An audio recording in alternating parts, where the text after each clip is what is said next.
അപ്പോൾ എൻ്റെ ഭാര്യയ്ക്ക് ഒരു ചെറിയ പ്രശ്നം എന്ന് പറഞ്ഞാൽ, ചെറിയ പ്രശ്നം എന്ന് പറഞ്ഞാൽ ഒരു വലിയ പ്രശ്നം തന്നെയാണ്. ഒരു അലർജിൻ്റെ പ്രശ്നം.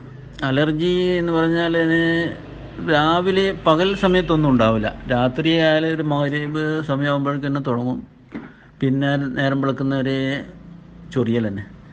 അങ്ങനെ ഞാൻ പല സ്ഥലത്തും കാണിച്ച് ഇക്രായിൽ പോയി കുറേ ടെസ്റ്റുകളൊക്കെ ചെയ്ത് കുറേ കഴിഞ്ഞ് അവർ പറഞ്ഞ് ഇനി ഞങ്ങളുടെ അടുത്തുള്ള ഗുളികകളൊക്കെ കഴിഞ്ഞ് ഇനി നിങ്ങൾ ഇതിൻ്റെ ഒരു വലിയ ടെസ്റ്റ് എന്ന് പറഞ്ഞാൽ ഓരോരോ സാധനങ്ങൾ പിന്നെ ടെസ്റ്റ് ചെയ്ത് അത് റിയാക്ഷൻ ഉണ്ടോ ഇല്ലേ എന്ന് മനസ്സിലാക്കണമെങ്കിൽ അത് വലിയ ഹോസ്പിറ്റലിലോ ബേബിയിലോ മിംസിലൂടെ പോയിട്ട് ചെയ്യണമെന്നൊക്കെ പറഞ്ഞ് അങ്ങനെ അത് കേട്ട് അവിടെ നിന്ന് പോന്നു. പിന്നെ നമ്മൾ ഒരു നാടൻ ചികിത്സകളൊക്കെ അതും ചെയ്തു നോക്കി.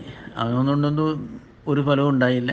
അങ്ങനെ ഈ നീം സോപ്പിനെ പറ്റി കേട്ട് അത് ഞാൻ എൻ്റെ ഒരു പെങ്ങളായിട്ട് വരും, ഉമ്മാൻ്റെ അനിയത്തിൻ്റെ മകള് ഈ മൈ ലൈഫിൻ്റെ ഉൽപ്പന്നങ്ങൾ വിൽക്കുന്നുണ്ട്. അപ്പോൾ അവളോടൊരു നീം സോപ്പ് ആവശ്യപ്പെട്ട് അവളെ കൊണ്ടുത്തന്ന് തേച്ച് ഒരു സോപ്പ് തേച്ചപ്പോഴേക്ക് തന്നെ ഈ രോഗം മാറി എന്ന് മാറി. പിന്നെ ഒന്നും കൂടി വാങ്ങി. അങ്ങനെ 2 സോപ്പ് കൊണ്ട് ഇപ്പം പൂർണ്ണമായിട്ടത് സുഖമായി. ഇതുവരെ യാതൊരു ബുദ്ധിമുട്ടും പിന്നെ ഉണ്ടായിട്ടില്ല. അൽഹംദുലില്ലാ. അങ്ങനെയാണ് ഞാൻ ഈ മൈ ലൈഫിലേക്ക് ഇങ്ങനെ ചിന്ത വരാൻ തുടങ്ങിയത്.